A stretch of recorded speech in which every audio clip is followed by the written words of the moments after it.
the set. Can I start now? When would you say that you and I started feuding? From the beginning. And then, of course, the lawsuit. Lillian Hellman Versus Mary McCarthy. We never liked each other. Yes, I was always hearing you didn't like me. Well, I was always hearing that you had written mean things about me. I didn't write much about you. That night when I turned on the television set, I had no idea what you were going to look like after all those years. I was watching, you know. I saw you say it. I was laying there in bed completely happy at seeing how badly you had aged, and then you said it.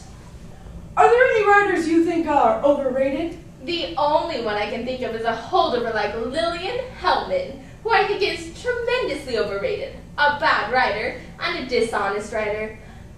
But she really belongs to the past. What's so dishonest about her? I once said in an interview that every word she writes is a lie, including and the.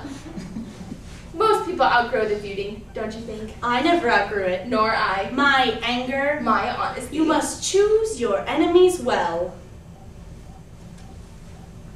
Mary McCarthy. Lillian Hellman. Two great women. Two great writers. And they absolutely hated each other. The question Nora Ephron asked in her play, Imaginary Friends, is why? Was it professional jealousy? Romantic rivalry? Were they maybe just too much alike? Or just two polar opposites? Whatever it was, the feud lasted a lifetime. Was shared with millions on TV's Dick Cavett show. And ended with the lawsuit. A lawsuit that was never settled. Because she, well, Lillian Hellman, died. And she, well, Mary McCarthy, she died too. Leaving us all with plenty of good writing. But also a lot of unanswered questions. Questions that form the basis for an examination of two remarkable ladies' lives. Nora Ephron's Imaginary Friends. Vassar. NYU. Graduated. Dropped out. Married. Married. Divorced. Divorced. New York. New York. I slept with Philip Robb. I slept with Philip Robb. You did not sleep with Philip Robb. Once. Once was enough. I was very beautiful. I was not. And very smart. Whip smart. Cold eye. Sharp tongue. Sharp tongue. Cold eye. Loved danger. Loved trouble. Loved fights. Loved fights. Quick. Just as quick. And very beautiful. I wish I'd been beautiful. I wish I'd been rich. But if I'd been beautiful, would any of this have happened? And if I'd been rich, you'd have been sued so many more times than you were. Philip Robb wanted to sue you, and Edmund Wilson, your own uncle, wanted to sue you. You wanted to sue me. I did sue you. That's where all this is leading. And I didn't have enough money to defend myself. But people gave it to you. People felt sorry for you and gave it to you. People who hated me gave it to you. People who hated you gave it to you because they hated me more. And you took the money. From my lawyers. I was very beautiful. I was not. But I had something. A handsome, thin man, a nick for the Nora. The usual, Mr. Hammett? You know, the important thing is rhythm. A Manhattan, you shake to a foxtrot. A Rob Roy, you shake to two-step time. And a dry martini, you always shake to waltz time. All right, Leo, give me 4 more martinis. Line them up right here. After the thin man, Hammett told me I was Nora, and I was pleased. And then he told me I was the silly girl in it, and the villainess too. He wrote me poetry, and he was so handsome. He called me my darling Lilishka. I met Dashiell Hammett in Musso and Frank's restaurant in 1930. He had just written The Maltese Falcon, and he was the hottest thing in town. I was a reader at MGM. But when he got done with me, I was Lillian Hellman. Hammett was drunk most of the time and had the longest writer's block in living memory. He loved me, and only me. He was just a story. Fine, Hammett was just a story. But one day he came to me and said, here's something. He gave me a book of British court cases, and in it there was an article about a girls' school in Scotland where 2 headmistresses were accused by a student of having a lesbian relationship. The scandal forced the school to close, and the student was sued for libel. I was lucky because he had given me something that had a structure. It had a subject. Its subject was lying. The play, The Children's Hour, was for its time shocking. It's always nice to begin with something shocking. It's a way of saying, I'm here, boys. Come to my corner of the playground and I'll show you my underpants. Because of it, I was a sensation, and I was 29. But Dash and I never married. For many years, most of my life really, I tried to figure out why I married Edmund Wilson.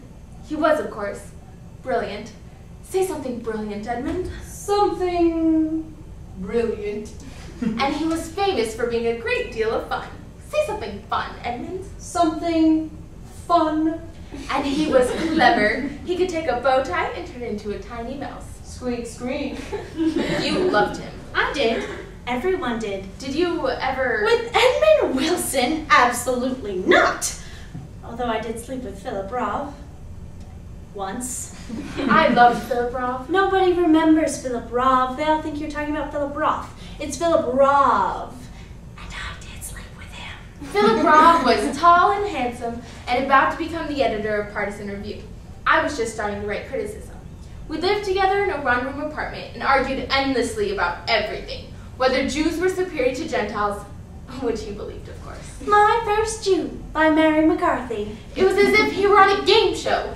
Jewish geniuses for $500. Einstein, Max, It was Spinoza, very intense. Masselproust, Franz Kafka. I'm not playing with you anymore. Because you always lose. How can I lose with Shakespeare on my team? Because Sigmund Freud isn't on your team. I'm not playing, Philip. Or Yasha Hevitz or Vladimir Horowitz.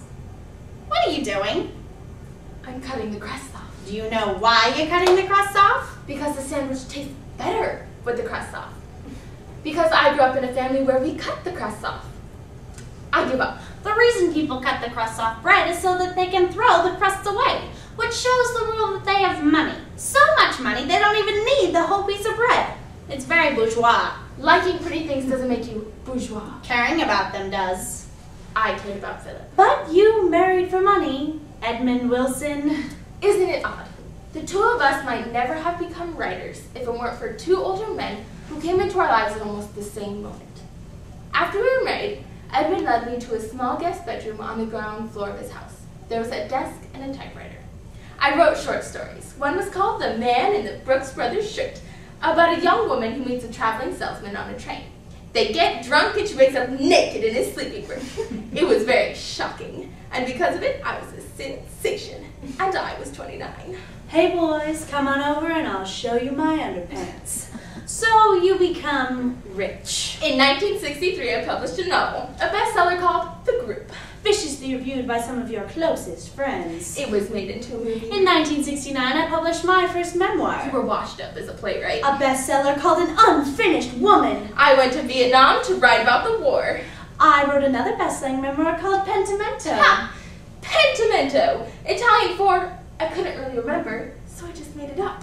A chapter in it called Julia was made into a movie. I went to Washington to write about Watergate. You did a People magazine interview. I was trying to sell a book. In it, the interviewer asked you, what do you have against Lillian Hellman? Why keep attacking her? Why did you? Because you were such a fraud. I hate you! I hate you. I hate you more! I hate you more. You sued me for $2 million. $2.25 million. It was on the front page of the New York Times. They called all my old enemies. And mine who were suddenly my friends. At some point, Norman Mailer got involved. If I may. Get out of here, Norman. Fine. Then I'll write an article in the New York Times book review. He said you were stupid to have said what you did. He said you should drop the lawsuit. I stopped speaking to him. So did I. But I certainly didn't drop the lawsuit. Hellman versus McCarthy. You sued me to bankrupt. How could I have known that you had saved so little money? You sued me to give yourself something to live for. Did I shorten your life? Yes, you did. Good, I'm glad. I'm glad I outlived you. I brought out the worst in you. I was your undoing. You were nothing more than an irritation. I was your nemesis. You rarely crossed my mind. You wanted to be me. You wanted what was mine. I had a charm life. I had a third act. I ruined your third act. I was your third act.